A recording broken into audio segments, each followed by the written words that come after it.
This is Cruise News Today with Doug Parker. Good morning. Here's your cruise news for Thursday, September 1st. Boy, August sure flew by, huh?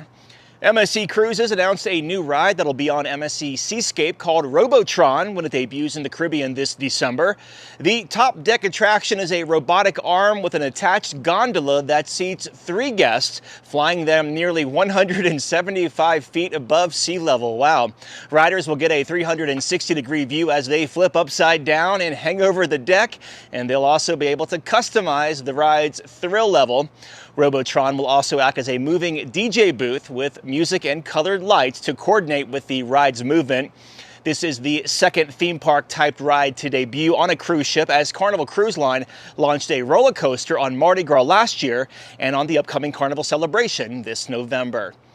And the third Royal Caribbean group brand has announced it'll be dropping its vaccination requirement. Though not a huge cruise line, Silversea Cruises will be dropping its vaccination mandate on September 5th. This is the same date as the sister lines Royal Caribbean International and Celebrity Cruises.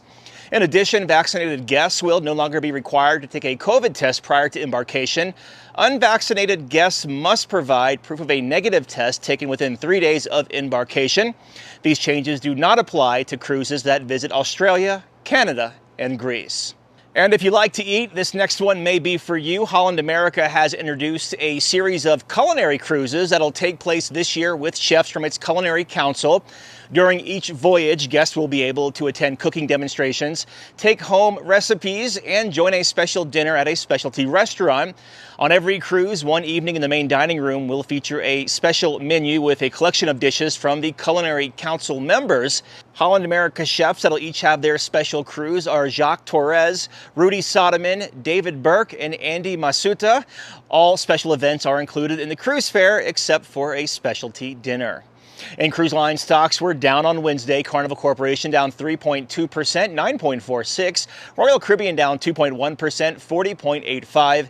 And Norwegian down 2.7%, 13.08.